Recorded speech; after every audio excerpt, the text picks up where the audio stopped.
stars of track and field you are. The stars of track and field you are. The stars of track and field are beautiful people. On the first Sunday in November, first place again belongs to Mary Keitany. She will be the 2018 TC New York City Marathon champion, her fourth title overall. She runs alone in Central Park. She will stand again at the top of the podium. Mary Keitany, on New York's best day, she comes to the tape as New York's best for a fourth time. Thank you, John Anderson of ESPN2 for that call. Welcome, everyone, to the post-New York City Marathon edition of Let'sRun.com's Track Talk. I'm Let'sRun.com co-founder Weldon Johnson, joined by fellow co-founder Robert Johnson and crack staff writer, the peevish Jonathan Galt. Welcome, guys. Hi, Weldon. Good to be here. Good morning. I'm not sure where we begin. We've got Mary Keitany, 66:58 second half, second fastest New York City Marathon ever. Lelisa Desisa, 2:05:59, second fastest ever, plus a three-way battle that final mile on the men's side. 4 American women in the top 10. Top 7. 4 American men in the top 10. I mean, where should we start? Personally, we should start with Mary Keitany in the women's race. I mean, it's phenomenal. I mean, the only other area I would go in is to talk about how bad the television coverage was. But since I didn't watch the entire race on TV in the media room, I can't go there. But one thing John missed in his sort of call there, and I actually enjoyed listening to the call there, there was no acknowledgement of how amazing her second half was on Sunday.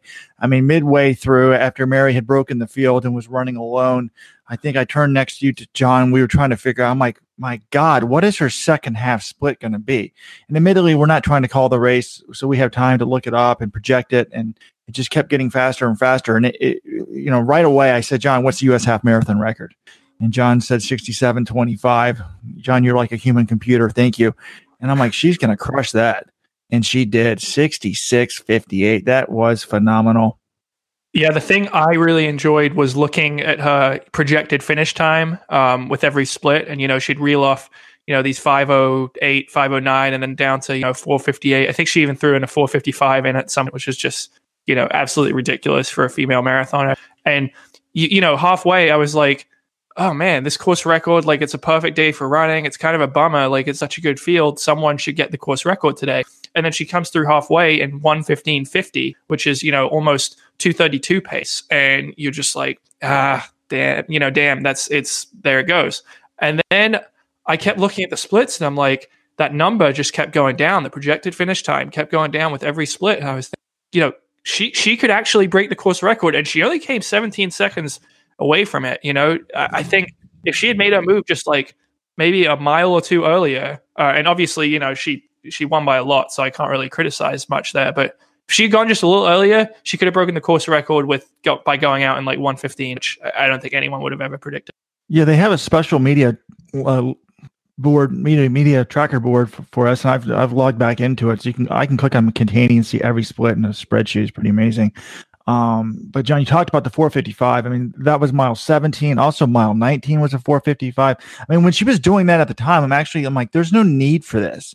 It's like too fast. I mean, no, you could potentially blow up. I didn't think she would since she waited so long to go. But you look at the projected time. It also has projected time. So 14 miles, she's still in 2:30 pace. 15 miles, 16 miles, 2:29 pace. 17 miles, 2:27. She doesn't even get under 25 on to 2:25 pace until the 30K mark.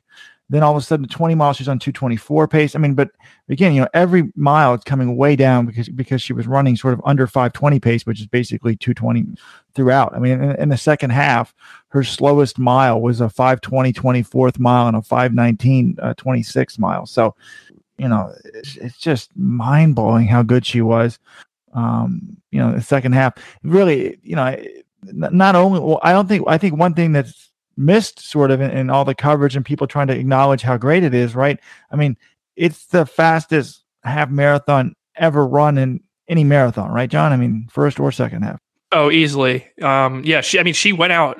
I mean, she's got to be pretty high up on the list for both of them because, Paula Radcliffe, I think she might have closed her world record in 67 or so. And, 2:15 is like 67, 40 pace anyway. But yeah, Keitany went out in six. I think she has two records in New York that I don't see being broken anytime soon. And that is a 67:56 first half split and a 66:58 second half split. That course record could go down and be broken in subsequent years, but I think it's going to be a long time before anyone goes out faster than Keitany did in 2011 and closes faster than Keitany did in 2018. Which one? Here's the question of the day. Which is more likely to go? What was the first half split? 67:56, I believe. 16 pace. Who would dare try that in New York? It would never happen unless you got really slow. I mean, because why would people go out so slow on a there are significant time bonuses. One of the predictions I would have been most confident in was that the U.S. course American record would go down. I mean, given the weather forecast, I thought for sure Kara Goucher's, I think it's 2:25:54 would be destroyed because I thought, everyone would go out and like minimum. I thought the leaders would go out in like, 73 flat at the worst since it was such a good day to run, but obviously that didn't happen. I mean, the run is just amazing. I didn't really realize it until sort of relooking at it now. I mean, she did 3 straight miles sub 5, 4:55, 4:58, 4:55. I mean, that's nuts. The American men would die for those miles, right? I mean, granted, some of those are actually downhill, but it's just unbelievable. And I think it wasn't until that third mile that she actually dropped Ramatusa of Ethiopia, who stayed with her the longest. So I don't know. I mean, it's amazing. Women's marathoning. I guess you can't say it's at a new level considering Paula Radcliffe ran 2:15:25 now 15 years ago. And Keitany's been a while, and this was her 4th New York win. But we saw, everything that is possible with that run on Sunday. She had those 2 miles of 4:55, and 4:59. So I did the math that averages out to 4:56 pace. So basically, she ran a 5K. Those were miles 17, 18, 19, I think. So that's 15, 19, 5,000 meter pace. How many women in that field could even run that just flat out on the track? If you put them, instead of having them run the race, we took them down to the local track with no wind, sub 25,000 meters. I mean, I think that Flanagan obviously could do it. But for the American women, I think only Flanagan and Huddle. I mean, maybe Desi Linden could do that. She's run 15:08 as her PR, but and she has been doing more speed work in this build-up, so I think it's possible. But if she was just training for the marathon, maybe not. I don't know. So, but a phenomenal run. Anyone that tried to run with Keitany obviously paid a steep price. I mean, the half marathon world record holder ended up dropping out. But the American women were smart to back off that. I mean, I think they really had no choice. And in the end, as Weldon said, we ended up with 4 American women in the top 7, 3 in the top, which was a good showing. I mean, as we mentioned in our men's recap, I mean, there's not a lot of that many. One thing New York does is there's not a lot of just no name sort of Africans. So, after the top 5 or so, I mean, I think oftentimes 6, 7, 8, 9, and 10 are going to be Americans just because what other countries is there? There aren't that many other options, even if it's significantly slower. But, I think there's no doubt that Shailene Flanagan, the defending champion, 2:26:22, Molly Huddle, 2:26:44. I mean, those are some of the fastest times ever run by an American in New York. I think number 2 and number 3. And then Desi Linden, 2:27:51. And then Allie Kiefer, PR'd at 2:28:12. So for 7th place, I mean, I think those were 4 strong showings by all 4 women. I think all of those women really should be proud of those performances. Yeah, they were good runs. I mean, Des Linden coming off the Boston, her Boston victory. You see 06, 2:27:51. You're sort of like, maybe not the best performance. And then you hear Des in the post-race press conference, and she's like, look, I ran 1:12 the second half. That's on the New York course. I'm not going to do much better than that. And it's true. I mean, her half PR is 1:10 and change. So, when it goes out slow, it's really not the best sort of race for her. And, even Allie Kiefer, when they started picking it up, I think right around halfway, it was a little bit before they really started really going, like 14, 15, 16. Kiefer sort of got dropped a bit, but she had the best close of any of the American women the last 6 miles, and actually ran the second half faster than Des. So for her to PR in New York her second time after getting 5th last year and getting a lot of attention, definitely a good run. So it was just a great day all around in the women's race and the men's race. Yeah, I thought Kiefer was fantastic. I mean, I think she got a lot of publicity coming into the race after her 5th place showing last year. Coach Brad Hudson, said he thought she could run between 2:26 and 28. And, I think certainly she proved that he was right on the money when he made that prediction. I think she could have run 2:26 if she had a faster first half, but 2:28.12 and a really strong second half. It was a good showing there. Should we talk a little bit about the men's race before we sort of do like true false and stuff like that, or should we stick with the women? Yeah, I think let's turn to the men's race, and then we'll sort of go to true false, maybe thread of the week. We might have an audio clip of the week. The men's race, we got the competition that you want, the 3-way battle, to the line essentially. I mean, it was only two at the very end, but I don't know. It was tremendous, I thought. Totally amazing. My only regret is most of it seemed to be missed. Again, we're in the media room, but they were showing the ESPN feed for most of the time. I don't think that the viewers got to see what a special race that was. Everyone was focused on Cam Moore. He looked so smooth. He was pushing the pace. It looked like it was going to be his day. He was battling with Desisa, and then all of a sudden Desisa breaks Cam Moore and looks to be set on his way, but then Keitany, who had done all the work. I mean, early in the race, I'm like, why is he leading this? What is the point? Don't they watch these marathons? You're supposed to save energy, and then make a move for the win. Yet he's pushing the pace at 10K. I mean, and then to see him, he was 11 seconds down at mile 23 or 24. He comes back, and I'm like, John, he's going to catch him. And he got within 2 seconds. But Desisa really wanted that win. And now is a Boston and New York champion. I mean, a 3-way battle in the final mile. It really doesn't get any better than that. You don't see people come back from the dead, but when I saw Keitany coming back from the dead, I'm like, of course he's going to catch him. There's no way that Desisa will be able to respond. I mean, he thought he broke Cam Moore, and he did break Cam Moore, but he did respond. And I just feel like, you got a little bit of that on television, but not nearly as much as you should. And my number one pet peeve, I'm going to say it in every podcast until they do something about it, is they've got to start these races so that one finishes when the other race is at about halfway. I mean, you really miss, you don't, they're jumping back and forth. You don't really get into the mood of the race.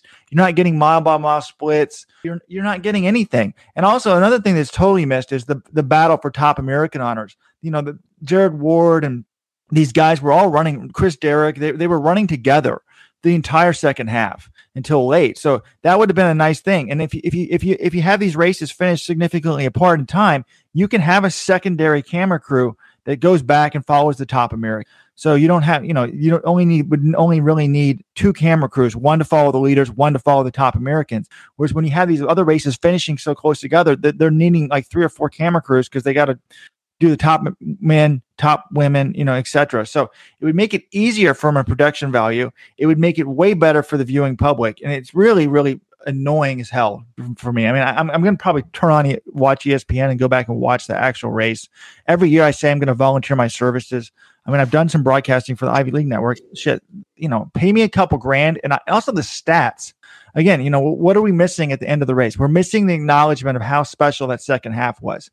Even in the men's race, at halfway, there was 5 men on sub 208 pace. There's only been 5 men to ever break 208 in New York. So at halfway, there should have been talk about how historically fast this men's race was going to be. And I never really heard anything about that. Again, I wasn't totally focused on all the audio of the broadcast, but in the end, it ended up being phenomenal. A really special finish. And all 3 of those men, running the second, third, and fourth fastest times in history in New York. I mean, yeah, Roberts might turn into that cranky old guy soon.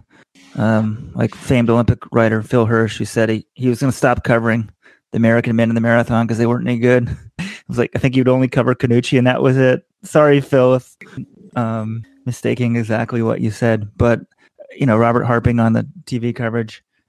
They definitely need to start the races, I think, further apart. if one race finishes and then if you're even at mile 20 of the other one, there's just a little more time to see both races and what happens. Now they're finishing. The men are like probably like mile 24 or something, 25 even. I don't know exactly what the difference was when they finished. And then they're trying to do wheelchairs as well, in which they sort of just pay lip service. They definitely didn't show the wheelchair finish live, but then they go to the wheelchair. Then they interrupt everything and go to the wheelchair interview live, which ended up being a disaster. So they could do room for improvement, but I sort of feel like, definitely picture in picture for interviews while races are going on.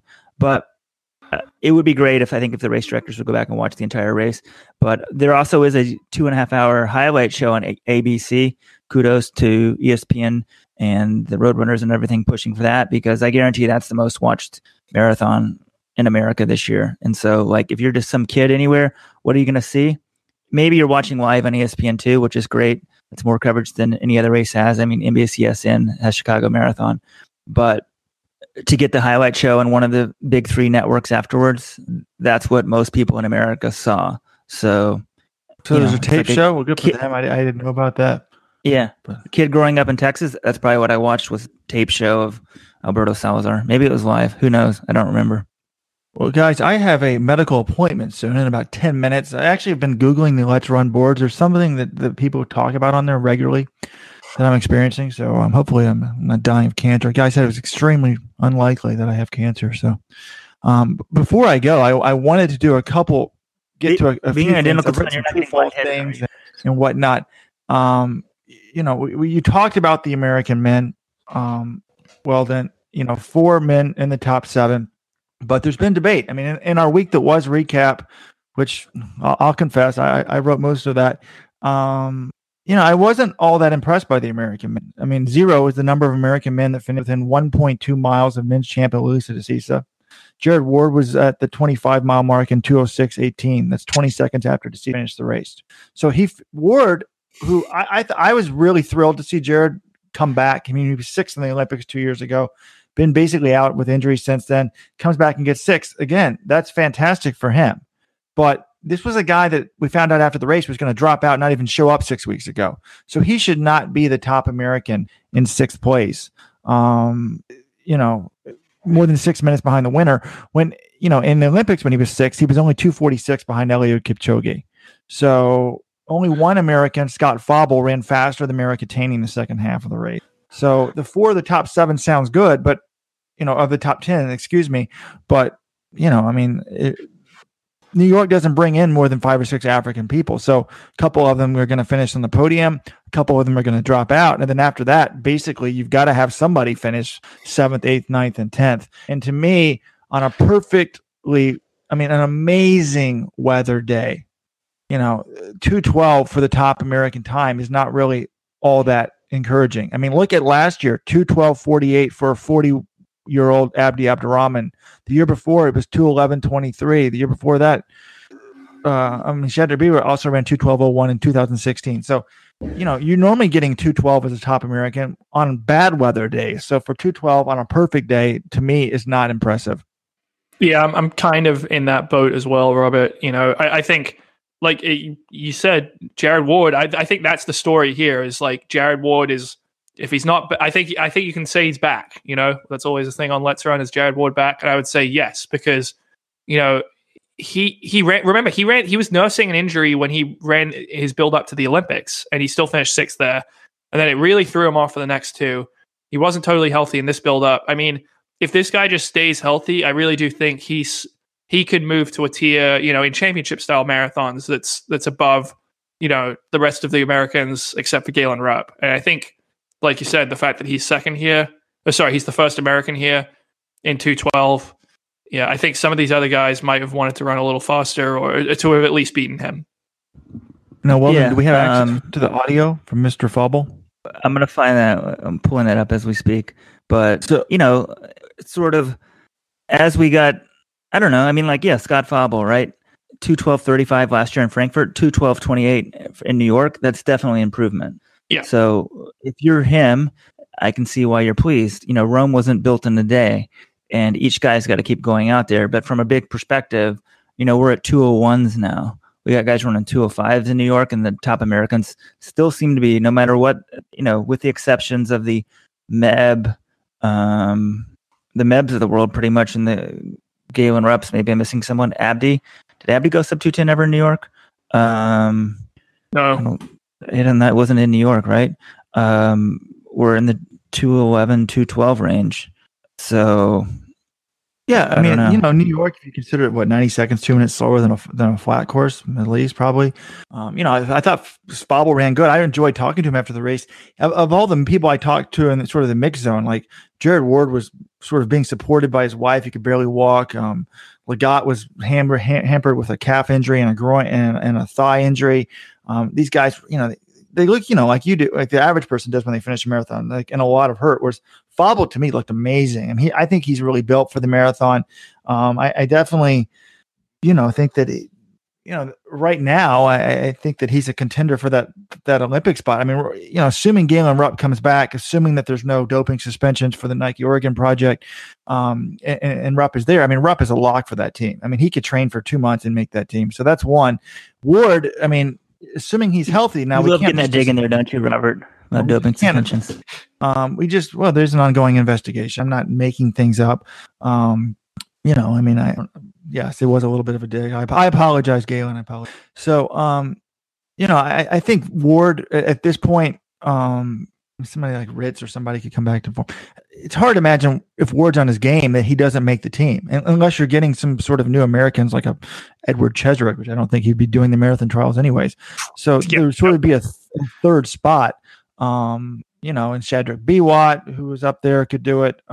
Fauble, guys like that. I mean, Biwat, ran a much more aggressive race. He was going out harder than Fauble. So it'd be interesting, in the trials they would play at KG, I think their performances were pretty similar here. So, that'll be interesting. But these guys, do you have the audio or not? Should I just read it out loud? I've got it. Sort of leads us to maybe audio clip of the week. When I read the quote, this actually sort of it riled me up. But now I'm listening to it, I'm totally fine with it. So, kids, there's context with everything. All right, here we go. Scott Fauble talking to Jonathan Gault after the race. If anything, I wish I was the top American. All roads lead to New York City.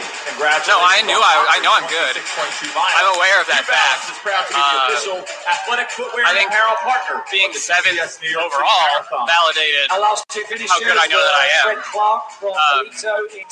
More than being second American. We were seventh in a really good field, not just American, but internationally. So, I'm very happy with how I finished overall, more than in the American field. Okay, there we have it. So the part where he said, I know I'm really good, and I'm just like, you're at 212. There's guys running 205s. But when you hear the quote in context, John essentially was asking him, were you surprised where you finished, that sort of stuff. And he's like, no, I know I'm good. And I feel like that's the right mindset you need to have. I mean, this guy, he's sort of like, I don't know, John, you did a nice profile on him. He's like the Let's Run poster child of where your dreams become reality. I think he was a 28, 40 or 50 guy in college. And now he's 7th in New York City Marathon. And also you hear him talking about, I don't want to be the first American. I'm 7th overall. I'm competing with a very top field. I guess Robert's, I think your counter argument would be, hey, what does 7th overall really mean in a field like that? I love talking to him. I'm glad that I think he is a great story. He's gone from 28.40 to 28 flat. He's clearly made for the marathon. I think he's an Olympic contender. I love the Hoka NAZ elite team. I think it's great to have sort of an underdog team, and Ben Rosario's doing a great job with those guys and everything. But, and he's a way better marathoner than ever I was or Weldon was. I mean, I'm not saying that. He's very good for an American. And, 7th overall, yes, in a great international field, but the field's really only 5 or 6 deep. If New York, and New York is brilliant to do this from a marketing standpoint, because you want the Americans, you want the publicity for that. I mean, to have all these Americans. But if New York spent, and we had the appearance fees article, I don't know, John, how much were people estimating that someone like Fauble would get for a race like this just to show up? Was it like I think 24,000, 25,000 was on the thread. Can you imagine the number of Kenyans that would show up for 25,000 in New York? I mean, which Kenyan was it? He ran the Lagos, Nigeria marathon and won it and changed his life with 50 grand for first to win it. So, I mean, you could get a thousand, not 1,000 because there aren't 1,000 of them, but I don't know how many 208 Kenyans are there. I bet every single one of them would show up for $25,000 in New York. Well, maybe they could get more somewhere else by winning the race. So, but you could have a ton, 209, 210. Well, let's drop down to that one. How many Kenyans do you think you could get to run 210 in New York for $25,000? I think it's certainly over 100. So, I mean, I just think everything needs to be in context. But gentlemen, I'm running out to the doctor phone. Please get to my true or false. I'm going to put them out here now so that the viewers can hold you to coming to them. Jeffrey Camore's race this year was his worst race. Last year when he won was his worst race ever in New York. Molly Huddle is now the favorite to win the Olympic trials. Jerry Ward is back. We've already done that. Yes, he's back. Could a U.S. woman have beaten Keitany if they started fresh at the 20-mile mark? And Bernard Lagat's marathon debut was a success, and was the New York Marathon's time headline racist? All right, guys, have fun. I'll talk. Thank you, Robert. Yeah, well, John, do you want to head into those true falses then, or what? I think we should just head right into the true falses. All right, first one. Jeffrey Camore's worst race was of his, I guess, 3 New Yorks was last year when he actually won the race. Yeah, I mean, I'm kind of going true. I mean, the point of the race is to win, obviously, but not all marathons are created equal. If you win, a race, maybe like Boston in an Olympic year, not all the top guys are going to be running, or if you're the top American in Boston in an Olympic year, not all the top guys are going to be running that race because they're focusing on other things. And sometimes the fields are different. The conditions are different. It's very, all these things, there's a lot of variables. But I think if you just look at the splits that Rob, and the other thing is Sunday was a perfect day for running, right? So he ran 4 minutes faster than in 2015 or when he was second, or 2017 when he was first. But it was also much better conditions. But that said, I do think if you look at the splits, I mean, his half marathon compare 2015 and 2017 when he was second in 2015 and first in 2017. His first half, 66:49 in 2015, 66:09 in 2017. So slightly faster in 2017, but then his second half was significantly faster in 2015, 63:59 to 64:44. And then his 20 miles to the finish, which is about 10K, was also faster in 2015 by a significant margin. It was 28:49. 30:17, and his finishing time was faster in 2015 by 5 seconds, 2:10:48 to 2:10:53. So I think he lost to a guy, Stanley Biwott, who would go on to run 2:03, the second fastest time ever in London a few months later. So I think 2017 he wasn't as good as he was in 2015, and then in 2018 he ran way faster. He closed a lot faster, 29:29 for his last 10K-ish to 30:17. His second half, he ran 62:27. I mean, most years you run 62:27 for your second half in New York City Marathon, you're winning that race by a minute. And he ended up getting third, but he ran a time that would have won every other New York City Marathon apart from 2011. So to me, I do think, obviously winning is the point of the sport. So would you say which one would he, if he could only take one of those races in his career, he would take 2017 when he won. But I do think if you compare the performances to the other 2 years, it was the least impressive performance of the 3. Yeah, these stats are in our Week That Was article on letsrun.com if you want to look at them. So I just, I got caught up when you're talking. I'm looking at the 3 years. There's the first half split, the second half split, the split to the finish. And I'm kind of like, I kind of changed the question in my mind. And I'm like, no, this year, 2018, where he closed in 29:29, but ran 2:06. I'm like, after going out faster, that's better than 2015 when he closed in 28:49. So about 40 seconds faster, but went out much slower and ran 2:10:48. I was like, he didn't win either year. I'm like, this one's better than 2015, but I wasn't even looking at 2017 as the best. So I think the answer to the question is true. Which one am I taking him in? I'm taking 2017 every single time. Yeah. So I think that's just the beauty of the competition, right? Like if you're the guy winning the race, you don't have to necessarily run your best ever.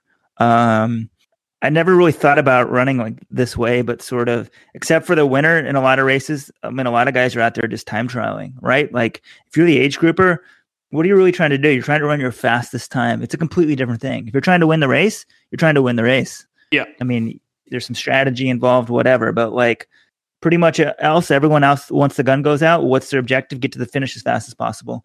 Sure, there's a little strategy maybe involved, but it's different than your mindset. It really is different than when the guy trying to win the race. And I think that's maybe why a lot of the Let's Run guys, they love the guys who push it from the front, grinding it out the whole way. Because if you're not up front in the pack, that should be what you're trying to do if you're trying to run as fast as possible.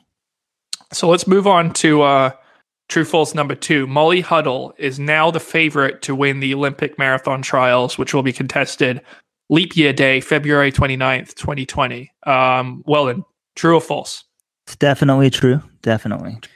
Like her or Gwen Jorgensen, right? Yeah, no, I agree. I think she's the favorite for the Olympics. Sorry, Gwen. I actually love Gwen's story, but sort of, it's kind of funny, right? Gwen's aiming for Olympic gold, and I got to get her on the team first. So right now, you have the big 3 in Sunday's race: Molly, Shalane, and Des. Shalane and Des have obviously won 2 of the biggest marathons ever.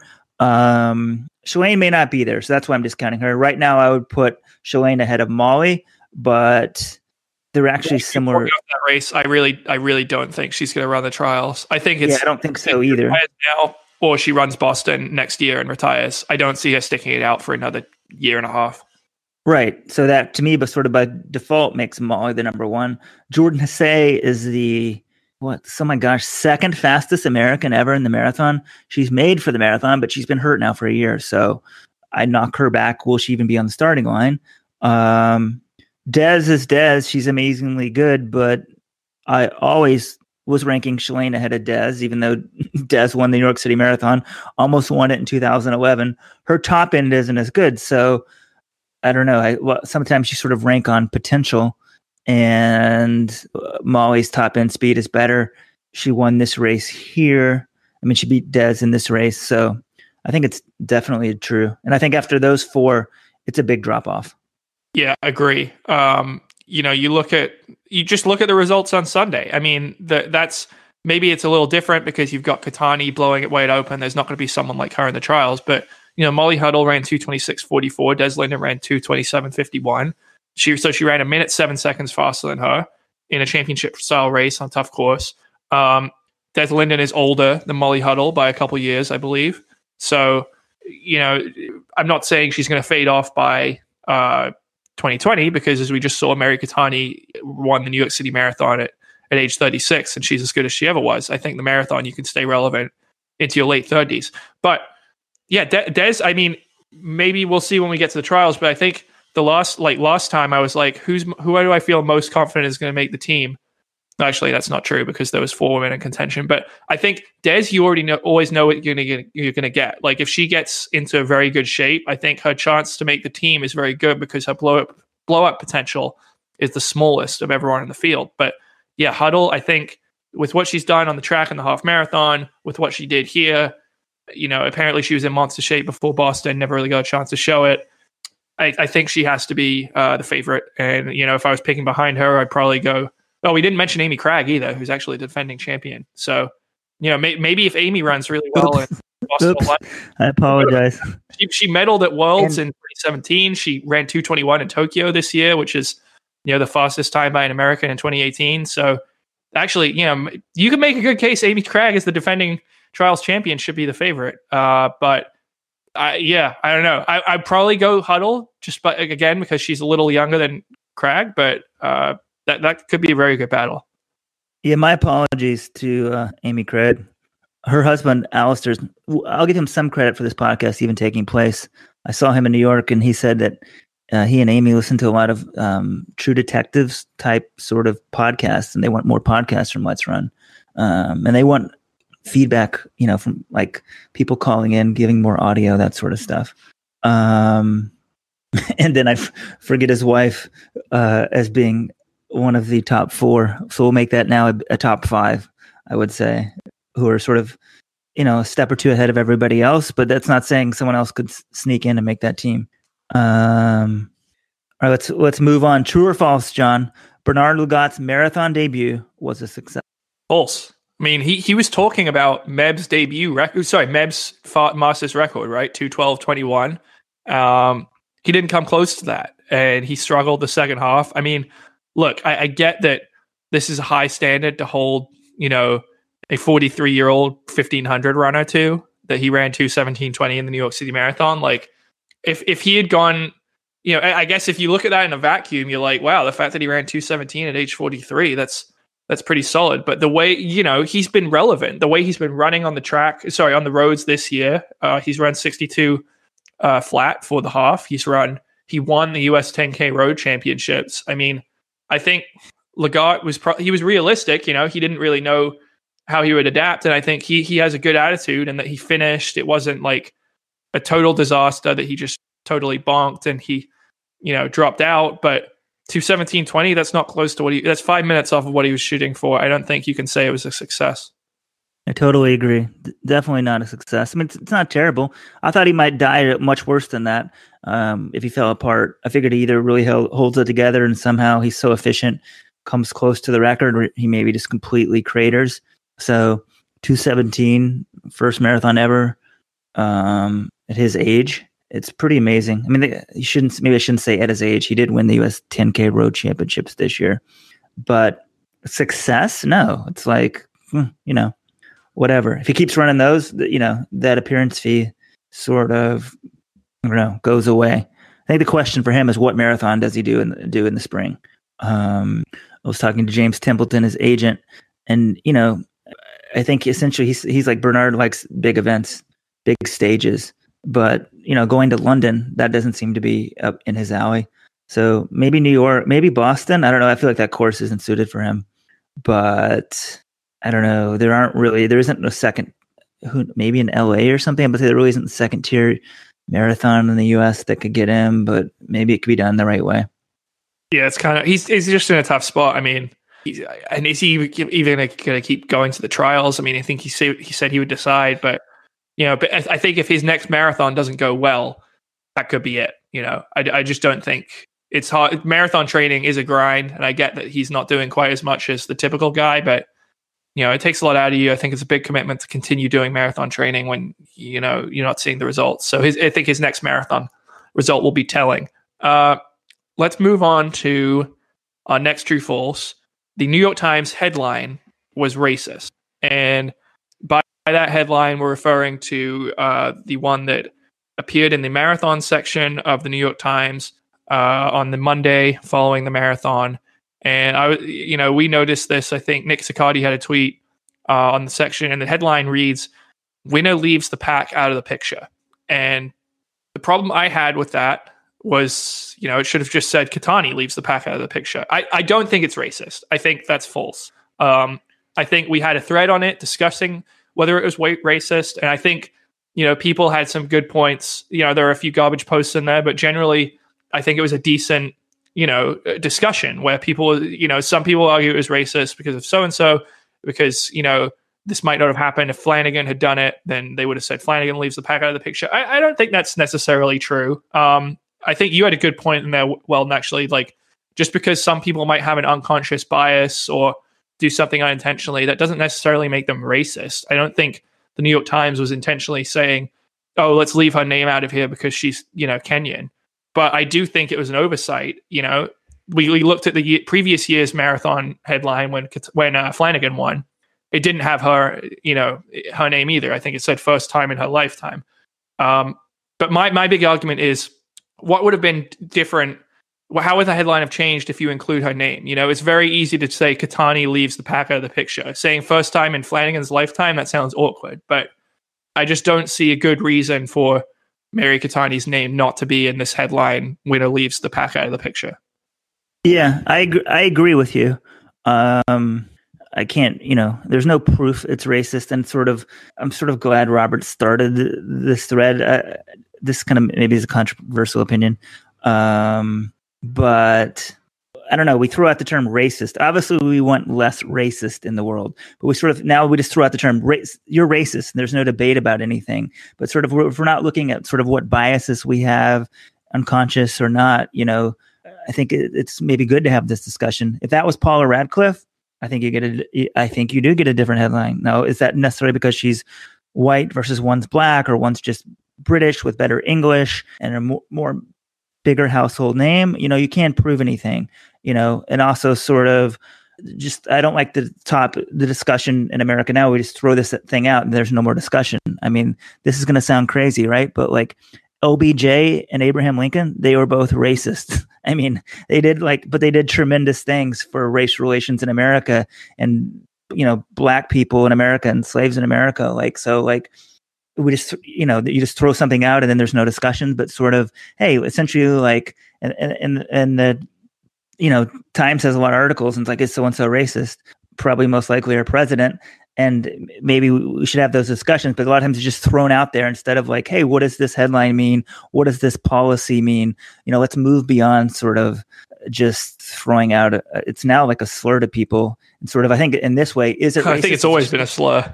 It's a different discussion. Yeah, no, I mean, it's a slur, but sort of, I feel like now it's meant to just shut down debate instead of like actually discussing issues. And I think we don't get anywhere as a country or whatever, or sort of looking at our hidden biases without having a more nuanced discussion. Because the person could have that headline. You could say it's racist, and that doesn't mean they're a terrible person in my book. Maybe some people are like, oh my gosh, everyone has to be with the same name, and you have to say Keitany if you say Radcliffe or whatever. So I thought I was shocked at how much attention the thread got, but I think it's good for us all to sort of look at what biases we may have. And we at Let's Run, we definitely favor the American runners, but a problem with our sport is like a lot of the runners from East Africa are presented as nameless Kenyans who win races. And some of that's because like there's people who are flash in the pans. They're here 6 months, here a year and gone.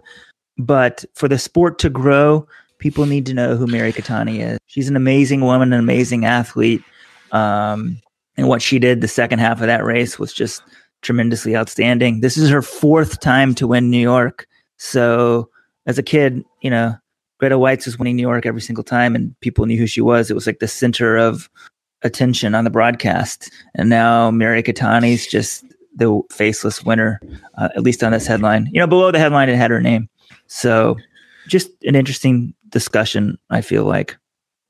Yeah, I mean, how many? Here's a question. We were heading the day after the marathon. We went to the media center. We were trying to go to some New York Roadrunners event. Ended up we were in the wrong place. But what I thought was interesting, there were a lot of people, maybe 100, 150 lined up in the rain in ponchos to get their medals engraved, their finisher medals.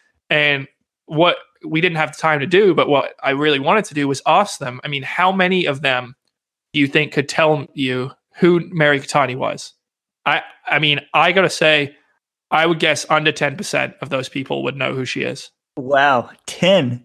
Yeah, Let's Run.com Nation. John and I were going to do sort of the man in the street interview if the rain, we were debating and the rain was coming down pretty good. But then we realized we were at the wrong location and we rushed over to the police precinct in the middle of the park. If you're ever in Central Park and you want to look for something cool, look for the police precinct. I think it's on 86th or 87th Street. It's in the middle of the park. It's the nicest police station I've ever seen. It's an old Civil War stables, they said, and they've now glassed it over in the middle to combine like the stables and provide more space. It's beautiful. Pretty cool. So check that out. But yeah, we'll have to do that. I was a little afraid of doing the man in the street interviews, asking them, how many, like, do you know who won the race? That sort of stuff.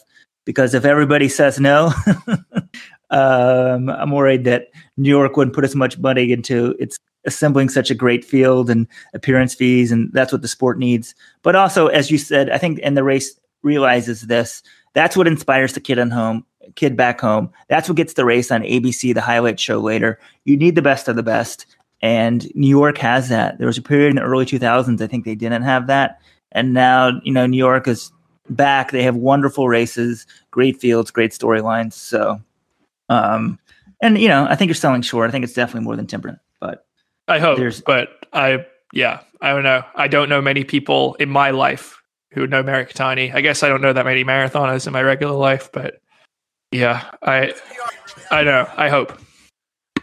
Yeah, good point. So I guess that's the last true false on the list. there is one little stat tidbit here.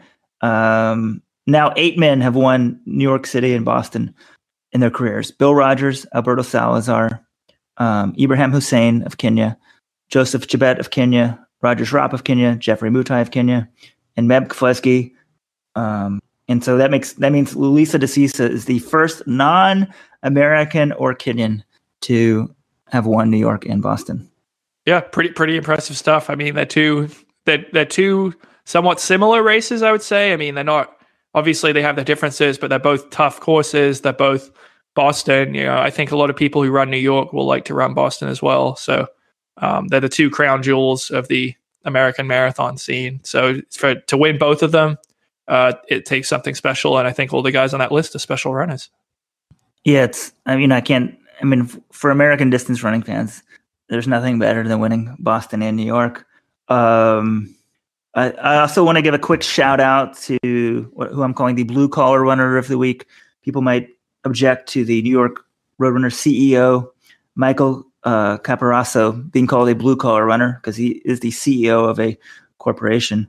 But he's, let me get this right, 56 years old. This was his 27th straight New York City Marathon, and he ran a PR. Like, clearly the guy wasn't training earlier in his career properly, but like, I don't know. I'm now 45 years of age. I did train properly when I was younger, but even if I didn't, I just can't imagine 11 years from now running a PR. Like, unbelievable. Yeah, I'm very impressed by that stat. And again, I was like, wait, what was he doing when he was in his 20s or 30s? But now that he's taken up running seriously and he's still running PRs, yeah, very, very good stuff, Mike. Yeah, people in Let's Run are sort of picking apart. In his 30s, he ran a closer time. When he hit 40, he actually ran his previous PR until last year. Then he joins the Roadrunners in 2011, and they're like, look, that's when he started evaluating his career because that's when he first started training. And so in 2011, at pretty much, age 50, that's when his times got all of a sudden much faster. But for him to PR this year, I think, one, it shows the good conditions. He beat his time from last year. So his run last year actually might have been a little bit better because the weather was perfect on Sunday. I'm a New Yorker now living in the city. It's the best running weather I've seen all fall. Even today, it's nice and sunny, but there's a little wind. Sunday was just so good. And we also have, John, I don't know if we should just tell people to go look at this thread or if you actually want to discuss it. You can decide. We can just sort of sign off and say, everybody take a look at this thread. But I'm calling it the thread of the week. It's called 2018 New York City Marathon appearance fees, total of $2 million. And it's from an anonymous poster. We have no idea if this is accurate, but it's very detailed. It shows $1,025,000 appearance fees on the women's side, $1,040,000 on the that was on the men, $1,040,000 on the women's side. It's just amazing, because somebody's sort of going into great detail. You got Jeffrey. Screw this, John. We're discussing this quickly. Everybody else, if you don't want to hear this thread, we probably got about a 5-minute discussion on this thread. Feel free to leave us. This is going to be the final thing we're talking about. But I think it's very interesting, even though I have no idea if the thread is accurate. Actually, I don't think it is, but sort of the ballpark estimates are so detailed, it makes me think somehow this guy might have something. But let's start at the top. You got Jeffrey Kamora getting $300,000. Shura Katata. That's getting, $300,000. $140,000. Actually, then Shalane Flanagan was $200,000. Mary Keitany, $180,000. Vivian Chariot, $140,000. And Des Linden, $100,000. So that's your athletes over $100,000. So let's just stop there. What do you think of the big picture, sort of those athletes getting over $100,000? Like I said, Kamora doesn't really. I mean, $300,000 for him. Shalane Flanagan is the defending champion. She's American. I'm sure she's better known in the U.S. and will bring more value on her.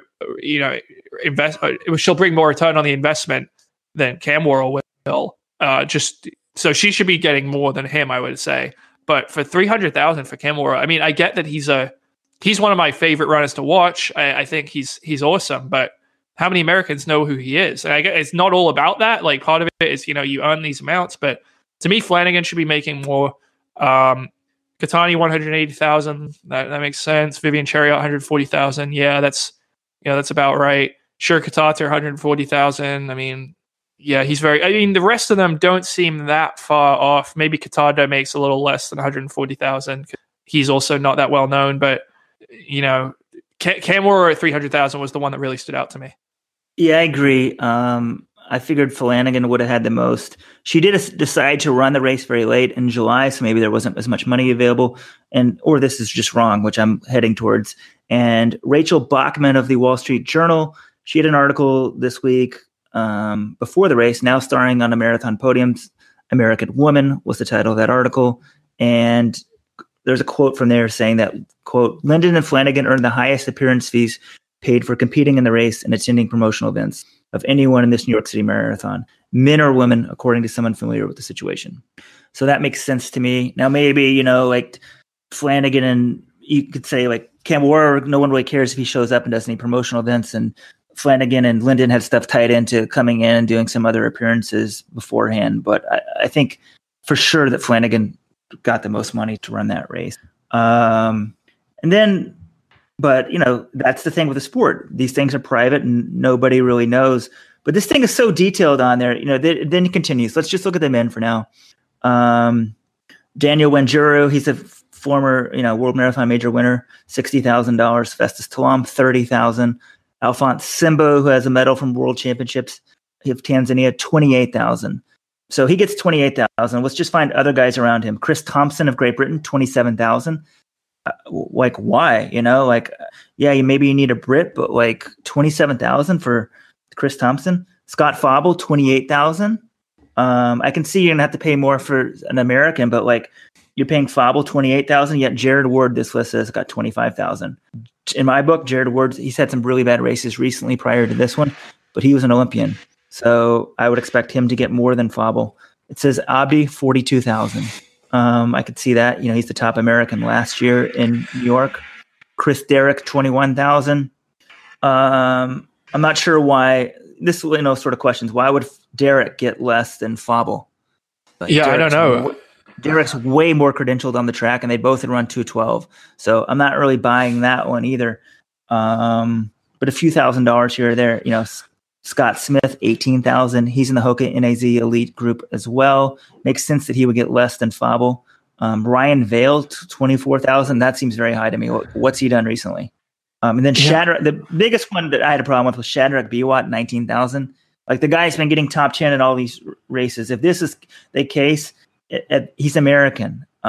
If he was getting less, you know, I would say essentially, like, if this number was true, I'd be like, you can want to ask if that's racist or something, or maybe because he's naturalized American, whatever you want to call it, because I would he deserves, you know, more than I would say Scott Fauble, just in terms of performance alone. For sure. I mean, yeah, he was third in Boston this year, fourth in Boston the year before, and fifth in New York in 2016. Like, he has more. Wow.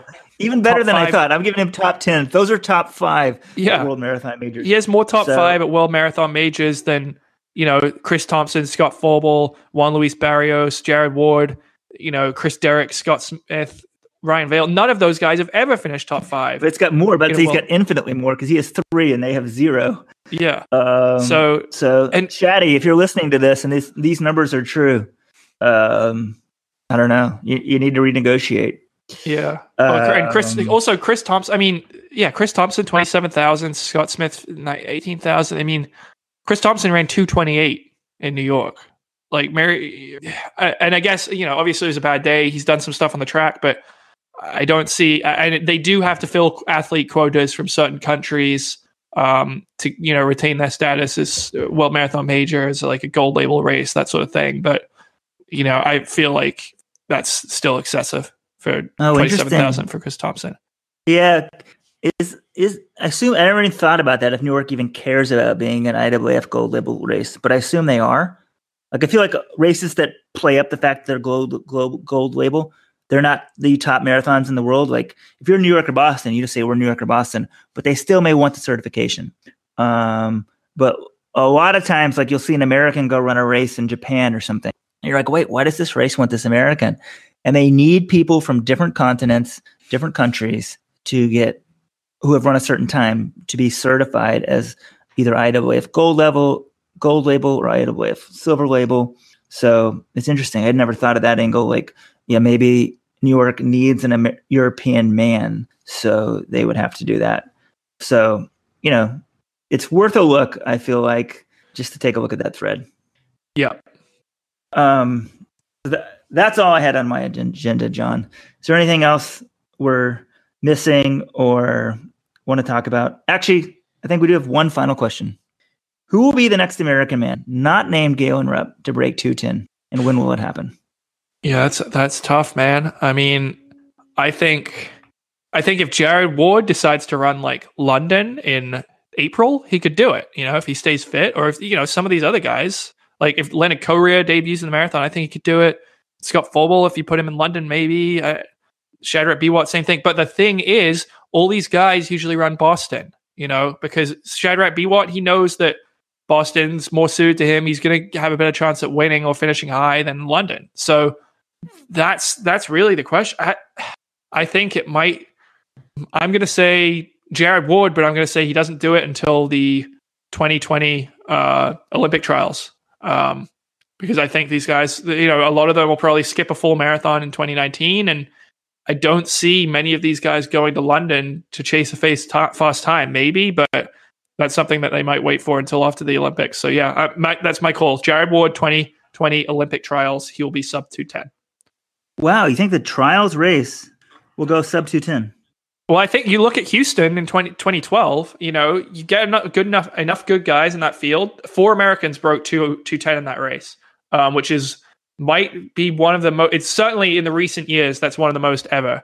And I think people are talking like the Atlanta course, it could be, certainly someone in New York was like, hey, that might happen in Atlanta, it could go fast, they could get it done. Especially, this is a whole different tangent, but if these people need to, based on the selection criteria that this new IAF World Ranking system, it might be beneficial to them for New York, for Atlanta to go fast, for people to be running sub 2:10. I don't know exactly how that's going to factor in, but I do think, if someone gets the pace going in Atlanta, and that's the big question, I think it could definitely happen because it's not going to be as hot as it was in Los Angeles in 2016. Yeah, that's the problem, John. See, you knew stats. I had no idea how many guys went under 2:10 in Houston, but I guess I'm just shocked that it just shows what Americans can do in the right race and the right type of race. And maybe they don't all get together in sort of that type of race, but there's no rabbits at the trials. So it is kind of interesting that, I don't know, but it shows also that's what they're focusing on. So I don't know. Yeah, it's a very, if we don't see. So you haven't given an answer here, Weldon. What's your pick? Who and when? Sub 2:10, like a 2:09. That's the definition. Man. So Ritz is probably going to run Boston. I could see. I'm just wanting the guys with the engines to do it. Like, I feel like the guy I was talking to after the 5K on Saturday was Dathan, Ritson, Hein, who has done the sub 2:10. He's done 2:07, correct, John? Yeah. And he was saying, like, his belief is you need a big engine to go sub 2:10, and you need guys who are still doing it on the track to try to do it. So I don't know. He's getting old, and I'm just trying to think of some of these young guys, like a Chris Derrick. I would thought, but he was, he's 10th and 2:13 here in New York. Like all these other guys are beating him. You're right. If it doesn't happen in the spring, it's not happening until the trials. So, and I don't think it's happening in the spring. I mean, how many of these guys are going to go to Tokyo or London to chase that time when they know they can get more appearance fees and finish higher in Boston? I just don't see them abandoning Boston for that.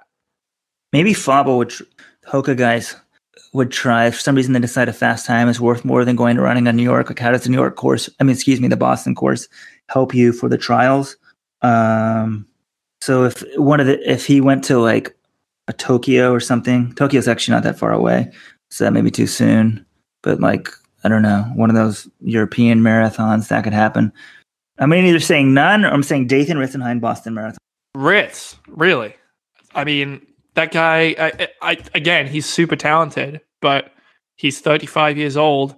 He hasn't. When's the last time? I'm looking this up. Well, then, can you tell me the last time he finished a marathon? Say that again. When is the last time Dathan Ritson Hein finished a marathon? Oh God. Okay, I take it back. What's the answer? The the spring of 2015, he ran 2:11 to finish 7th in Boston. The last time he broke 2:10 was October 2013. He ran 2:09:45 in Chicago. Okay, I apologize to everyone for saying it would be Dathan Ritson, Hein. If we get a big tailwind in Boston, some guys could do it. God, we just, we got 4 in the top 10. People are very excited, and I'm just like, I want a bunch of guys. I want at least like Japanese guys. At least those guys are dropping 207s, 208s, 206s, 205 now. And I'm still thinking in a Berlin or something type race, they're going to get crushed. But they've at least bridged that gap. So I don't know. Maybe we need a $1 million bonus. John, can you put it up? You'd have to bump my salary a little bit, but yeah, maybe get back to me. Yeah, in case you guys didn't know, Japan offered a close to $1 million bonus to people who broke the Japanese record in the marathon this year. Anyone who broke it. It's happened twice. It's been broken twice. After it was set in 2002, and I think this bonus was introduced maybe 2016 or 2017. It might have been 2015, but clearly, it's had an effect because after standing for 16 years, it was broken twice in the span of 6 months. Yep, pretty crazy. All right, John, you got any parting thoughts? No, I think it's time. NCAA cross country is right around the corner. I think it's time to shift from full marathon season to NCAA cross. So I think New York was fantastic. Great weekend. I did get a little sick. It seems like it happens when I ride the subway too much. But yeah, 2 fantastic races in New York. Definitely some encouraging signs for Americans. I know we sounded a little bit down on the men at some points, but I do think for Ward and Forbull, definitely have to be impressed by how they ran, and some of the other guys, they weren't far off. With it, didn't finish too far behind them. Yeah, you got to give them credit for that too. So to be a good distance runner, you don't get good overnight, and to be a good marathoning nation, you don't get good overnight. It was definitely a step in the right direction, but let's not by any means pretend American men's marathoning has arrived, or we got such a long way to go. But that means you get up the next morning, you put one foot in front of the other, and keep going at it. Oh, we need sponsors. Let's see. Let'sRun.com, better shoe site. Guys, Let'sRun.com/shoes. You can buy some shoes there. Normatec, they've been advertising Let's Run. There's now a holiday special. It's a recovery massage device. And if anybody wants to go train in Peru or Kenya, I highly recommend going to Kenya. Strive Trips. All these people are advertising on Let'sRun.com right now, and we thank them for the support. And we started with the John Anderson's women's call of the race. We'll end with the men's call. Hopefully this is at the right spot. But here it is. John Anderson of ESPN2 with the end of the men's race at the 2018 TCS New York City Marathon. As they come down, they've gone through Staten Island, they have gone through Brooklyn, they've gone through the Queens, the Bronx, the Manhattan. Now they're going through Central Park, and it's a race to see who can get to the history books. Desisa looks composed. I think Desisa has held him off. Wow. Lelisa Desisa to go with Boston titles, to go with podium finishes here in New York City. There's a man that knows that he is going to be a champion. Lelisa Desisa, TCS New York City Marathon champion for 2018.